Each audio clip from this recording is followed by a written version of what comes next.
Hello, everyone, and welcome back to Toilets and Titles. My name is Justin Stevens. We're back with you for another off-season breakdown bonus episode. This one, the Chicago Bears. That's right, we're about to bear down in Chi-Town, and we've got a couple of the greatest that you're going to find when it comes to Bears fans. One of them I've started to get to know a little bit more personally down there, DJ Prue from our very own sports betting show that's recently started on our network anyway, Betting with House Money. So it's an exciting show. It's definitely something different, something we kind of wanted to step outside the box a little bit. And I mean, I tell you what, man, him and Iceman have definitely stepped outside of the box from our network. So we appreciate all the work that you've been doing, DJ. How's it going tonight? And thanks for coming on. It's going great, man. I really can't express enough gratitude towards the Titles for playing with House Money an opportunity in general. But yeah, I'm hyped. We're getting closer to the NFL season. I can kind of veer away from the MLB that has been so demanding. But yeah, man. I mean, it's been awesome. You can reach us at PW_House Money on Twitter and Instagram. You can follow me at my Twitter right here at PrueBaby10 and we can get you guys set up with all the Playing with House Money stuff. And I mean, the last 5-6 weeks, we've had an incredible launch. I think everybody that we've joined up with are still in plus money, if not very, very close to being it. So if you're interested in gambling, man, come hang out with us. But this episode is about my Bears, so it's business. There you go. I like it. And speaking of incredible, the Locked On podcast group as a whole have been absolutely incredible. You also know that we have 32 teams in the NFL, and you haven't seen 32 different Locked On guys on our show, right? We only bring the best of the best. So, Lauren, not only have you been absolutely amazing on air for the Chicago Bears, you've been incredible with us when it comes to trying to schedule this thing. So again, I apologize for all the delays before. So you've been awesome so far. I've listened to a few episodes. You're awesome on the air. I can't wait to find out what you have to say about your Bears tonight. But welcome to the show, and thank you for coming on. Hey, thanks for having me. Glad to be doing this again. Excellent. Wonderful. George, you know what? I think I'm going to fire the first question, if you don't mind. I'm going to jump right into it. I mean, we all know George. I don't need to introduce George. He's on like every single show that we do everywhere. We have way more important guests than me here. Just go right ahead. I don't need an introduction. They're the focus. We're going to jump right into it. And I know this probably isn't the number one hot topic with the Bears offseason moves or anything like that, but there's a particular player that's been playing in the NFL now for quite some time, 5 years now, and he's never had a good quarterback. But yet he's put up 3 1,000-yard receiving seasons in those 5 years. In the other 2 years, he's had some injuries he's had to deal with, and not to mention having a Sam Darnold problem and all the other quarterback problems he's had there. But DJ Moore is a guy that I'm targeting, and I know this is not fantasy football centric, guys. I don't want you to think it's fantasy football centric, but since a vast amount of our audience are fantasy football guys, sometimes I like to steer the questions that way. For fantasy purposes, I think this dude's about to blow up for his ADP draft value that we're getting right now in redraft. But I want to know from you guys, from what you've seen so far this offseason, from what you've heard from the guys that are at camp or whatever, I want to know, and we'll start with you, Lauren. I want to know how excited you are to see what DJ Moore can do with an actual quarterback, because say what you want to say about Justin Fields, there's about 28 different teams out there, at least 25, that really wish they had a Justin Fields on their roster. So say what you want to say about him. I want to hear what you guys have to say about DJ Moore and the rest of this wide receiving group as a whole. Yeah, DJ Moore was probably the most important offseason acquisition for this team this year. It really set the tone because it was right before free agency. So then when they were able to establish that they got a number one wide receiver before free agency, that could shape where they wanted to then spend their money in that area, and then also where they wanted to use their draft picks. Like that, to me, set a lot of the direction of the offseason. Everything we've heard from OTAs and minicamp has been very quick connection between he and Justin Fields. They're really getting on the same page in a hurry, and a lot of targets going his direction, trying to build that chemistry as much as possible throughout this offseason. And so it's like everything you've been wanting to hear is encouraging up to this point. It's been all positive signs. I do think I'm slightly, I guess, hesitant on him in terms of, a fantasy football blow up this year.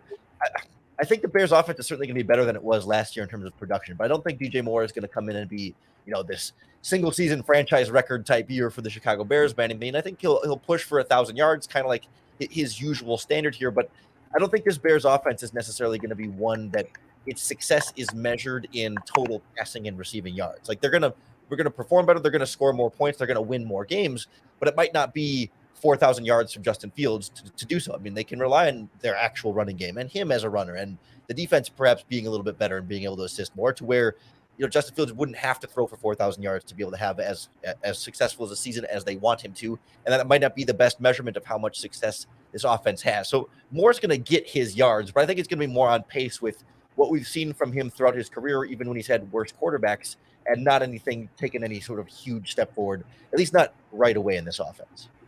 Outstanding. Do you have anything to add to that, DJ? And not only for DJ Moore, but and I was talking about DJ Prue, obviously, but not only with DJ Moore, but the rest of the wide receiving crew as well. Like, what do you expect from this group? Yeah, I think the one thing that I would slightly disagree with Lauren, only for my prediction of how I think the offense is going to look. I think DJ Moore was a good addition that people didn't really expect because he's not that Davante Adams go up and get the ball, huge body receiver. I think DJ Moore has a very intricate route tree.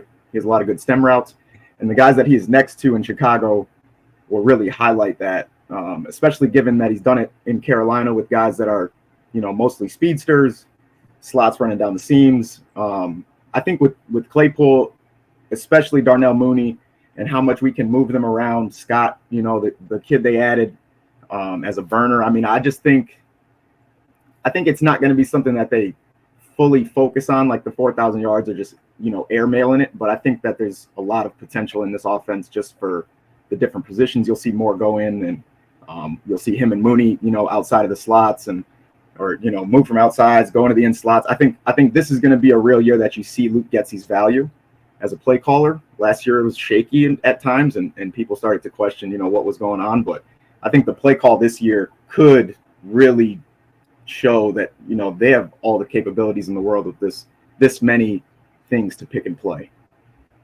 I like it. Hey, George, what do you got? So I'm going to start off with the question Justin should have started with.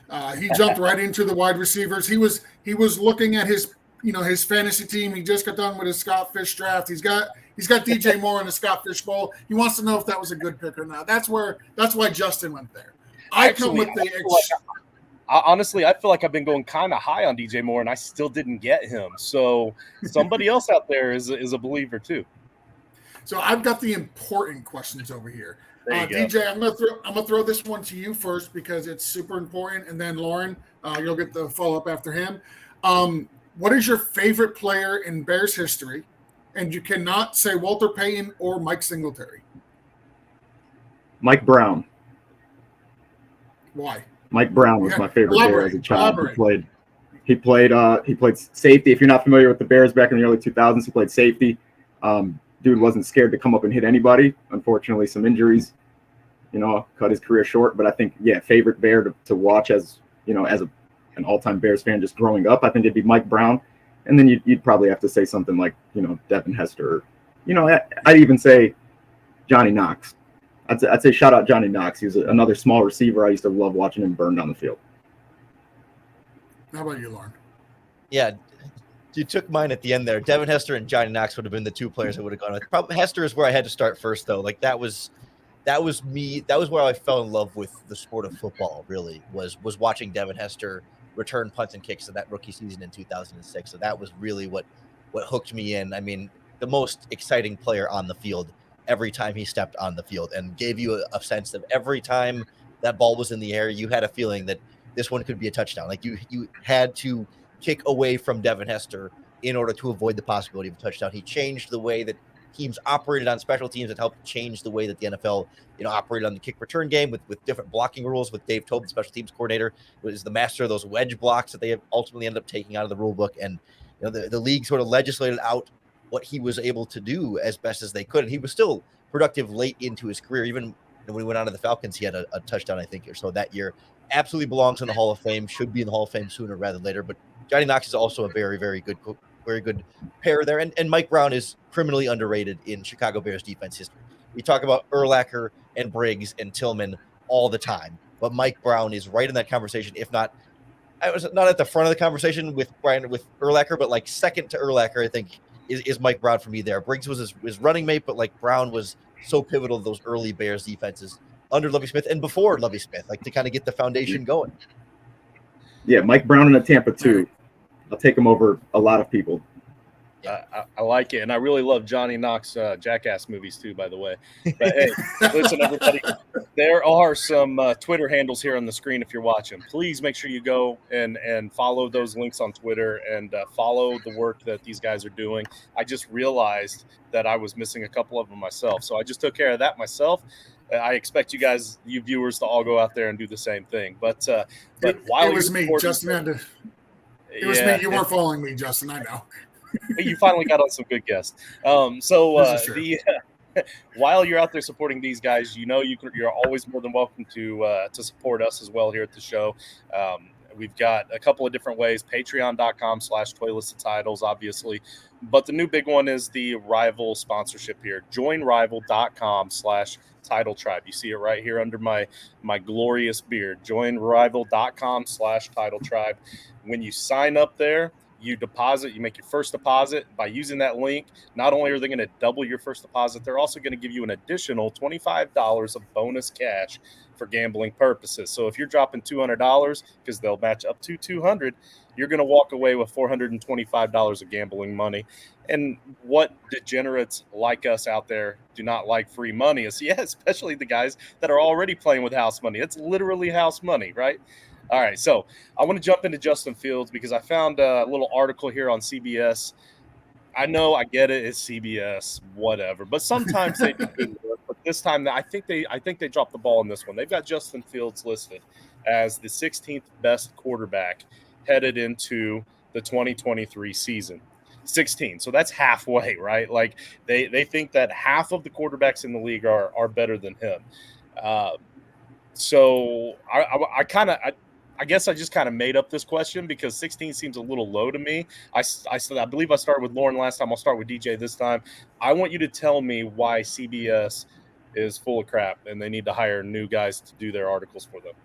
Yeah, that's insane. I'm glad I didn't see that. I wish I did now just so I could see who was ahead of him. 15 guys.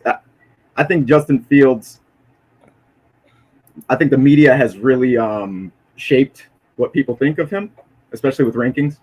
The running back jokes and whatnot that are like ongoing in the league that most people in sports kind of know are, overdone on purpose.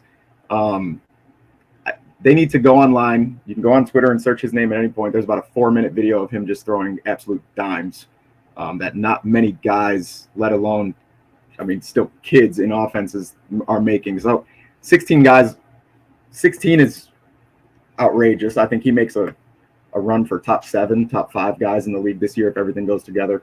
If he can really show his passing, really the short and immediate game. I think the deep ball, I think everybody's kind of convinced he has a gorgeous deep shot. But I think they want to see the quick decisions, a lot less running. People are a lot harder on grading quarterbacks when they are just quick to run out of the pocket, but people don't realize, he's running for his life back there. And we had a couple of really, really important signings this year and the first round draft pick. I think you see a very different Justin Fields decision wise and just ability. And yeah, I think 16, I think he more than doubles that. I think he's in the top 8 by far at the end of the season. Well, in case you're interested, in case you need to go back and write a little email to CBS, I dropped it in the private chat there. Yeah. So, Lauren, anything to add to Justin Fields' abilities for this coming season? Yeah, I think I'm sorry, Lauren. 1 second. Right before you go, I need you to notice that Brock Purdy is above Justin Fields on this list before you go. Okay. Thank you, my guy. Thank you. Yeah.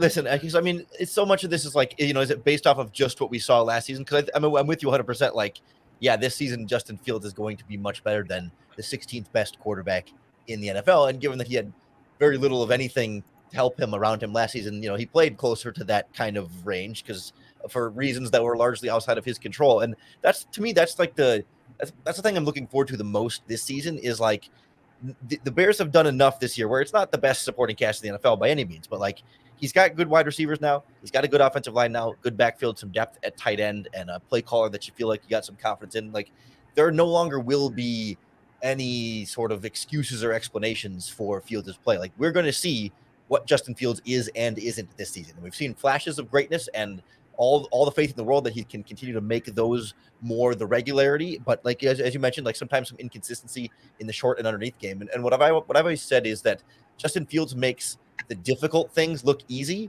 and some of the easy things look difficult. And so I'll take the quarterback that can make the hard stuff look really easy, and I can teach him how to do the easy stuff. Like the easy stuff is easy to teach because it's easy. You know, it's timing, it's footwork, it's quick little sort of in and out of your drop back and releasing the ball right away. Like those are the kind of things that you can work on over the course of an offseason and teach a young quarterback to do better. It's the falling out of the pocket and throwing 40 yards downfield on a dime that you just can't teach quarterbacks how to do. You either got the skills and the physical traits or you don't. And Justin Fields does. So I think that's where you get so much confidence in him being able to take those next steps because he's already doing the things that are really hard for young quarterbacks to do and just needs to work on some of the easier stuff that I think we feel pretty confident about the ability to grow in with new wide receivers, with a new offensive line, with a better offensive supporting cast as a whole. Yeah, go for it, DJ. I fully agree. I fully agree that I would rather take a quarterback that makes the hard stuff look easy, especially because we've seen a couple quarterbacks do that, and they are now top 3 quarterbacks in the NFL. I think we saw Josh Allen, hype train, absolutely go through the roof when you saw him start using his legs, extending the plays, slinging it down the field accurately.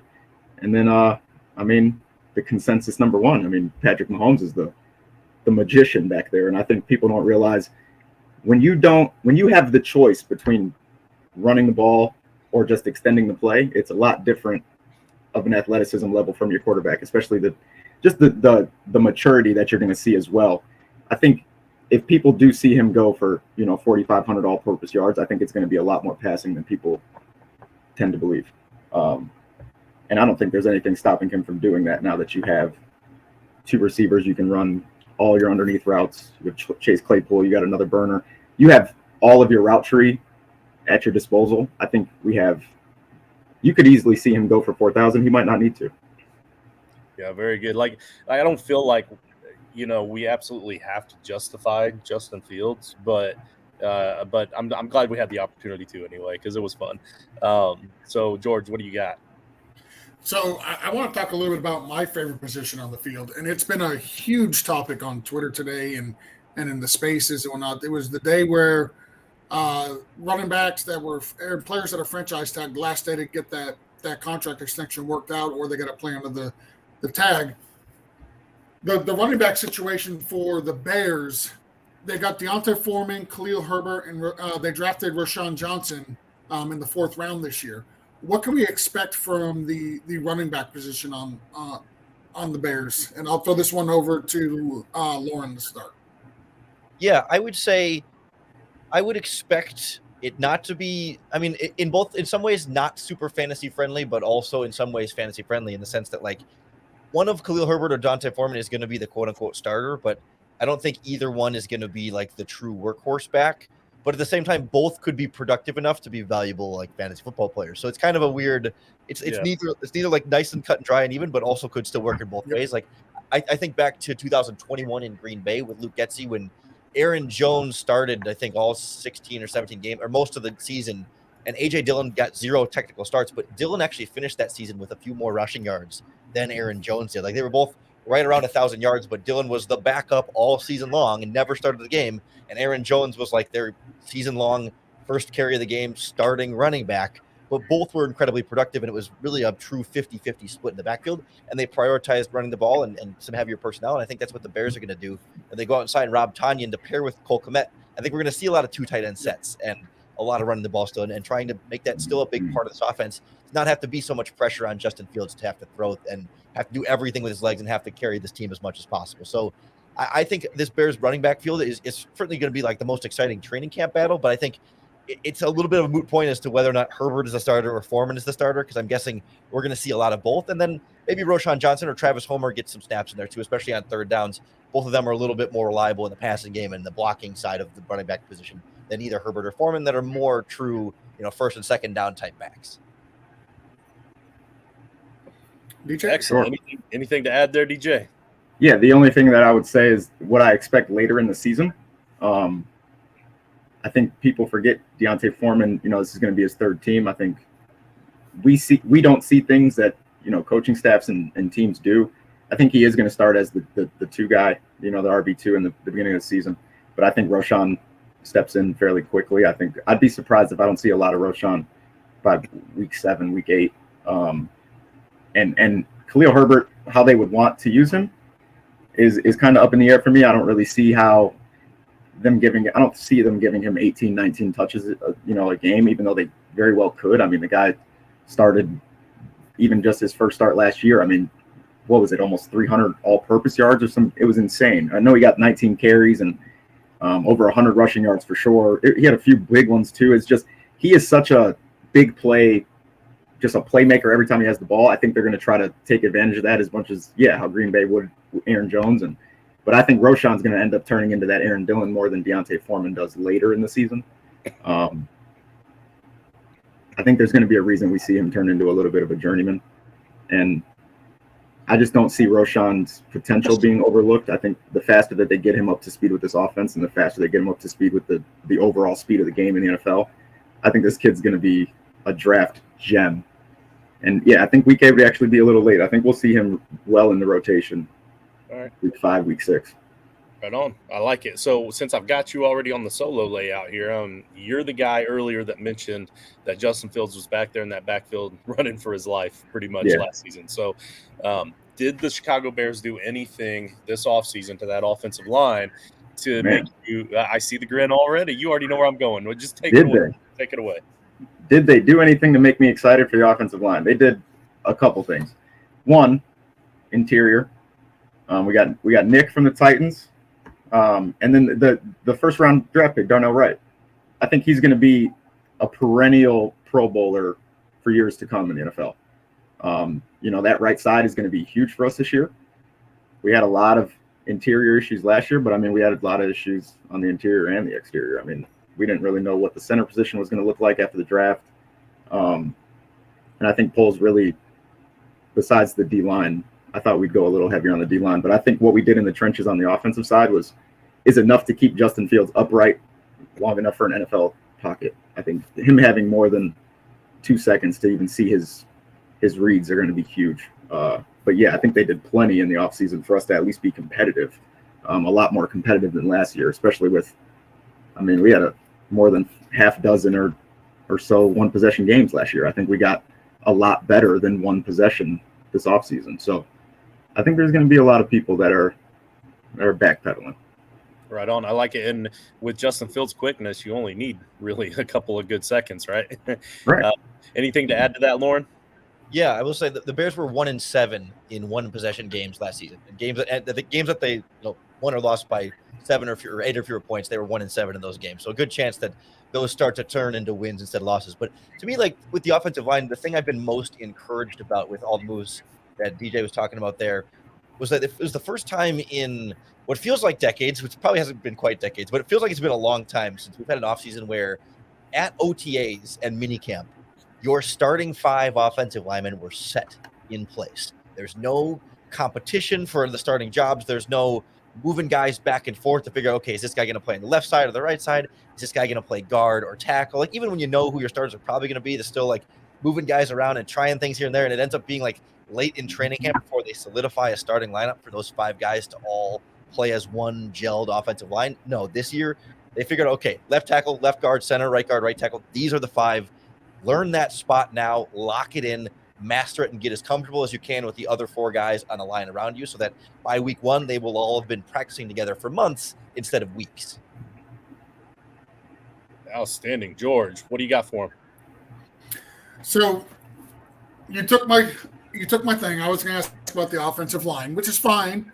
You've been known to steal my thunder on more than one occasion, Justin. You. So I'm gonna go over to that defense because they made a big move in the offseason. They brought in Tremaine Edmonds to help. I guess you could look at him as the Roquan Smith replacement, even though I think they're similar, but they're also set like they play a little bit different style. Let's talk a little bit about the defense there. What can we expect from the revamped linebacker core with TJ Edmonds and now I just forgot who the one I just said that they brought in. The two linebackers, TJ Edmonds and Tremaine Edmonds. It's Tremaine Edmonds and TJ Edwards. That's what it is. This is why we bring in experts because I can't even get a name right. Okay. And don't forget my boy Jack. Shout out to my boy Jack Sanborn. Yeah, Sanborn. Yeah, so what can we expect from what can we expect from your guys' linebackers? And what is the one biggest thing that the defense needs to improve on in total in 20? Lauren, take that away. Sure. Yeah, it's funny. Jack Sanborn is now the linebacker on the Bears team that has the most experience in this Bears defense. Like it's a weird. It's so much turnover at that spot. Like the guy who was undrafted last year is the one who's been here the longest. Like if the guys have questions, who's been here the longest? Oh, it's the kid who was an undrafted rookie last season. Like everything else has been completely turned over at the linebacker position, largely for good reason. I mean, certainly Roquan Smith was a tough subtraction there, but got good value on the trade market for him and was able to then use that second round pick to end up making up for the Chase Claypool trade and still address this defensive line in the draft and replace him with a guy in Tremaine Edmonds who, like you said, like has a similar speed, even if not exactly the same playing style. And you feel like he can be something close to, if not, I mean, potentially better than Roquan Smith. Certainly, I think those two players have a lot you can sort of nitpick and argue between the two and not always equal circumstances to evaluate them fairly head to head. But TJ Edwards is certainly an upgrade over any running mate the Bears ever had with Roquan Smith over the last few seasons here. I mean, well, Danny Trevathan when he was healthy, I suppose. But regardless, like those two guys should be a really solidifying force on that linebacker core as really the leaders in the middle of that defense to make sure that everybody is in their place and knows where they need to go. The question for me is like how much those two guys, how well they're able to manage the transition going from Edwards was in Philadelphia with perhaps the best defensive line in football, and Edmonds was in Buffalo where they finally upgraded that defensive line and were able to keep him a bit more free and clean as far as the running game goes. Not a lot of offensive linemen getting clean releases to the second level to try and block him. And they come to Chicago where now defensive line is clearly the biggest weakness left on this team, kind of the least well-addressed position from Ryan Poles this offseason that they could still address between now and the start of training camp, but I think Bears fans are holding out hope that they still sign a free agent defensive end there. But there's some real defensive line question marks, and that can have a ripple effect to linebackers, but you still feel like these linebackers are better prepared to handle it than the linebackers they were dealing with last season, especially after the loss of Roquan Smith. Outstanding. Anything to add, DJ, about the defense? Yeah, I can't agree more. I think the D-line makes me very nervous. We just have no depth. We need pass rushers, a couple more D tackles. I mean, they're relying on 2 rookie D tackles to fill gaps, and I think the linebacker core has potential to be one of the best in the league, and I think the DBs behind them are going to be up to a very tall task. I do like the addition of Tyreek Stevenson with Jalen Johnson. I just really hope Jalen can stay healthy this year. I think Jaquan Brisker has an insane season next year, especially with him moving around.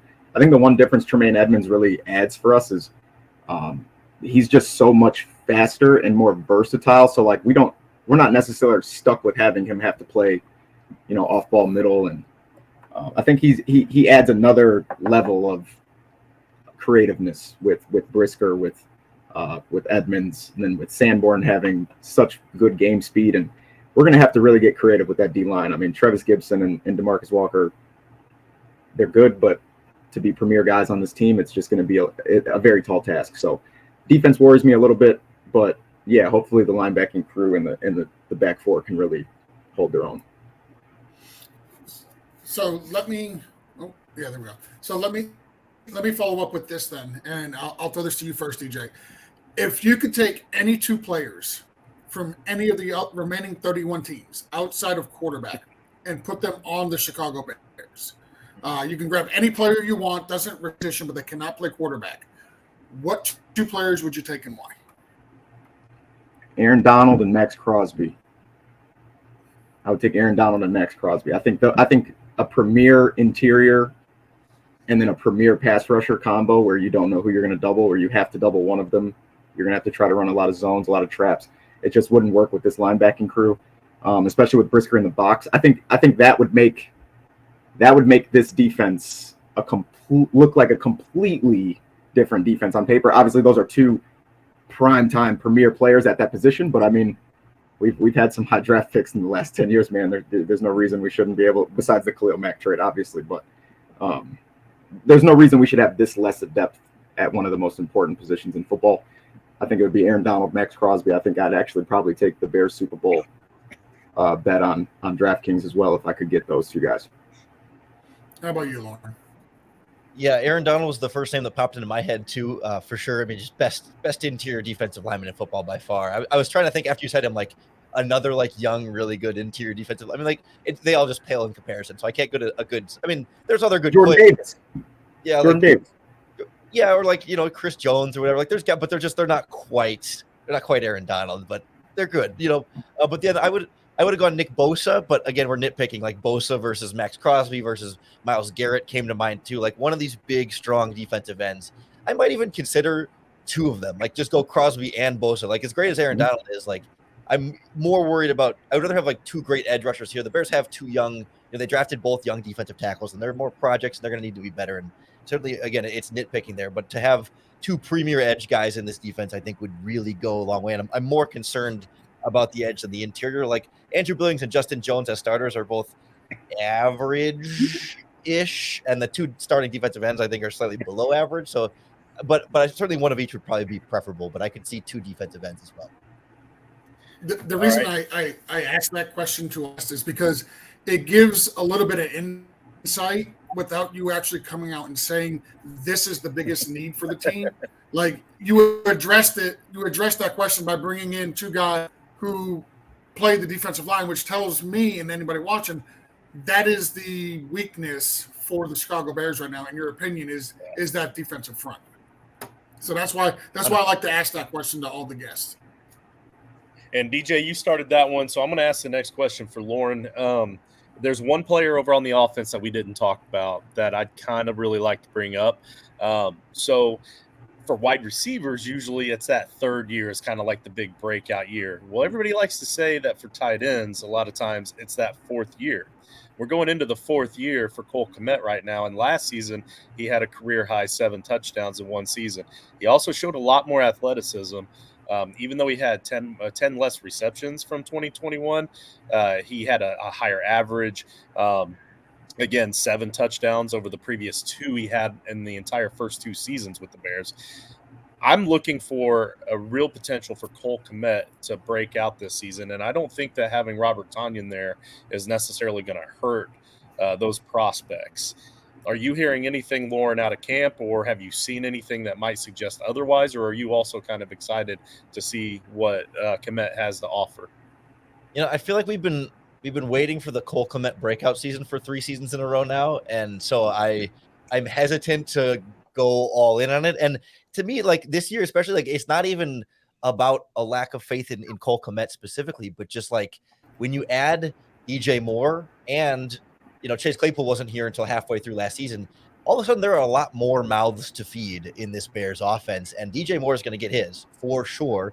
Darnell Mooney's definitely going to get some real yards here. Like Cole Kmet at best can probably be the third option in this passing game, but Chase Claypool is deserving of some snaps, some receiving yards there for sure. Like he's going to earn some yards there. There's other wide receivers are going to be involved. Like I think it doesn't mean Kmet's not going to be good or valuable for this offense, but you start to divvy up, even if Fields throws for 3,500 yards or whatever, you start to divvy up, 1,000 for DJ Moore, maybe 800 or so for Darnell Mooney. Like you start to splice up the pie a little bit here, and there's not room. It doesn't feel like there's a lot of room for Cole Kmet to take that monumental leap forward in terms of actual box score production, even if he can be an even more effective weapon in this offense, because all those receivers are taking the attention away from him, and he's going to have more space in the middle of the field because the safeties and linebackers are going to have to pay more attention to the receivers on the outside than they did last year when the receivers on the outside were not much of a threat whatsoever. Like Kmet's job should be easier and he could be more effective this season, but I'm hesitant to say like it's going to be a even bigger statistical jump because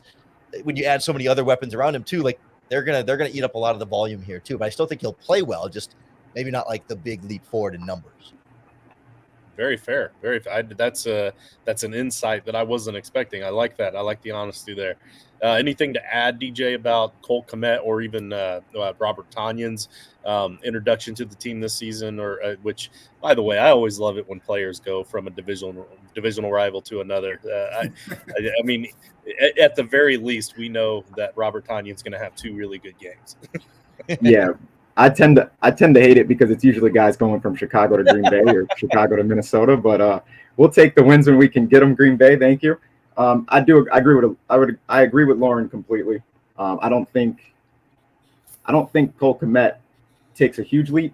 I think he is, fully capable. He's very versatile, but I don't see him winning a lot of the one-on-one routes, last year and the opportunities he got on the edge with those.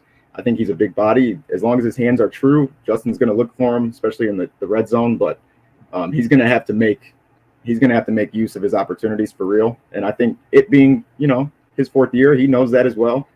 I think we'll see the best effort out of him, and we'll see everything he has to offer because he's going to leave it out there. I think he's fully capable, but like he said, there's a lot of guys to get the ball to. I wouldn't be surprised if he was 3rd receiver, though. Like he said, I think Claypool's going to be more of a deep threat once or twice a game, 3-4 times a game, stuff like that. But I think Cole Kmet's going to be the guy that Fields looks to as a safety valve a lot more often than people are probably thinking. I just don't see a huge fantasy or box score jump for value in him, though. I like it. George, final question. So it's another question I ask every guest that comes on. The one most really don't like to give the answer to, but hey DJ. But I'll go ahead and ask it anyway. Here, let me go ahead and exit out the solo there. There we go. According to Sharp Football Analysis, the Bears have the 6th easiest schedule in the NFL and are projected to win about 8 games. Knowing that, can you give me a record at the end of the year for the Chicago Bears? And what would it take for the Bears to have a successful season, in your opinion? I'm going to try not to be biased here. I think they at least go 11-6. And I think the biggest key to that is going to be beating Minnesota and Green Bay. 3 out of the 4 games they see those 2 teams. I think they take 1 in Detroit, 1 in Minnesota. They win both in Green Bay. And then they split 1-1 with Minnesota and Detroit. And then I think those handful of 6-1 possession losses turn into a Justin Fields show and really put us over the top for 3, maybe 4 more wins. So I could see 11-6. To be honest with you, I'm betting 12+ though. You're betting it? Ooh, I'm betting the NFL futures for the Chicago Bears to win 12+ games. It's going to be a 4-figure odds. At least it might even be close to the 5s, but I'm expecting, they'll probably give me like plus 4,000, plus 5,000 for the Bears to win 12, and I think we're fully capable of doing so.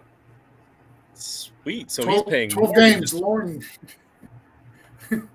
12 games, Lauren. You got him winning 12?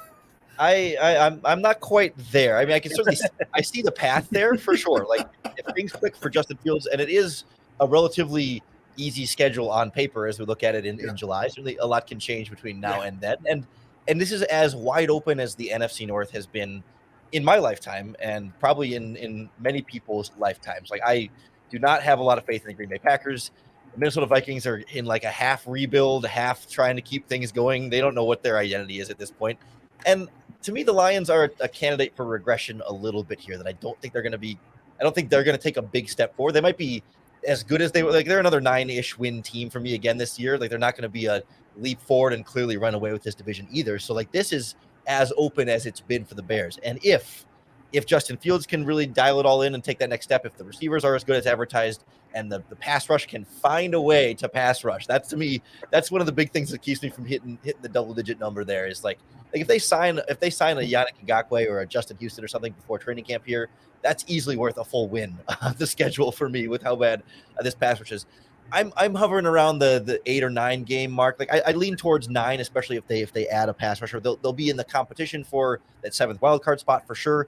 I think when it comes down to it, like the team that wins the division will have 9 or 10 wins, and then the second and third place team will be 8 or 9 wins, and the fourth place team will be like 7 wins. All these teams will be within a couple of games from each other down to the very end. You'll feel like all 4 of these teams are in it, and it's still a young Bears team that's still learning how to win. And I wonder if they'll lose a game or two that they shouldn't, but win a game or two that they shouldn't also, and that ultimately ends up evening out a little bit. And they make a lot of progress, and you feel really good about 2024 when they have a bunch more draft picks and a bunch more cap space. That the following year is when they're really all in on going for that Super Bowl. So, guys, I think that about wraps it up for the questions. You guys have hit these questions hard. You guys gave us a lot of insight that we don't typically get to see from the outside looking in as Colts fans and as Dolphins fans. We don't get this kind of insight deep on that particular team. I love a lot of things about Chicago. I'm not going to lie. I love a lot of things about Chicago. It's a great town. Now I can be a little bit excited about watching Chicago, the Bears, play. And then, of course, another great thing I love about Chicago, nice little segue here, is that Illinois is one of the approved states where you can bet at rival.com. So, again, it's right down there at the bottom. I've got it scrolled across the bottom right there. It's joinrival.com/titletribe. I spoke about it earlier. Make sure you guys hit that up. First deposit matches, an additional $25 for using that link. But I want to thank our guests real quick for coming on. Lauren, again, absolutely phenomenal. I know George is a huge fan of yours. Now I finally get to see in person why, other than just listening to the podcast where you have time to prep. But one thing that I neglected to say at the beginning of the show, and this is why I always do the intros at the beginning, because there's always something I forget. You do a lot more than just Locked On. So tell the people a little bit more about where they can find your work, please. Yeah, I don't end up putting a lot of my stuff out there. It's all said and done. But yeah, so I host the Locked On Bears podcast 5 days a week. I try not to make a big deal about everything else, but I'm a producer for Wisconsin Public Radio. I do some newscasts for a radio station in Lake Geneva. I do some high school football play-by-play as well. I used to do more for Pro Football Focus. I was an analyst for them for a long time, but kind of slowed down on that as the years have gone on. I got busier with real life and the rest of the stuff, but always find some time to dabble around there when I can. And occasionally I'll dip my toe and write when I find the I always help out my friend Brian Perez over at BearsTalk.com too. He's a good friend and always has a good platform for me when I need one. But mostly the podcast is where I do most of my Bears work, and of course on Twitter at CoxSport1. Excellent. I love it. And again, I really appreciate it. And DJ, man, you and I in our chat, our team chat earlier today, we kind of mentioned something about us meeting up for other purposes. But I'll tell you what, you do a sports betting show. I'm now starting to do a sports betting show, and you're only a few hours down the highway, right? So I have a feeling at some point, sometime fairly soon, we're gonna have to merge these two shows together. And our boy Nate lives in Illinois, and we'll have to figure it out. We're gonna figure something out. But for now, we appreciate the time that you put out for us tonight, along with the other show and everything else that you're doing. So again, we greatly appreciate you, my man. Thanks for having me, guys. Thanks for having me. Seriously, everybody join the Gilded. Everybody find us on Twitter. And yeah, we'll definitely set something up. We can all meet halfway. I got plenty of places. Don't even worry about it. George, as always, I appreciate you, my man. This has been fun. This has been a great episode. You did a great job pulling out these guys. The checks are in the mail for them. You don't think they come on here to talk to me, do you? I got to pay them both. So from my good buddy George to another good buddy of mine, my brother John, he's got a little message for you. What's up, Title Tribe? We appreciate you watching the show. If you want to catch up on all of our college football content, make sure you subscribe to the CFB Nation by clicking their link below. Make sure you subscribe to the Toilets Titles Podcast Network by clicking our link below. And make sure to catch our other content by watching these videos to the side of me.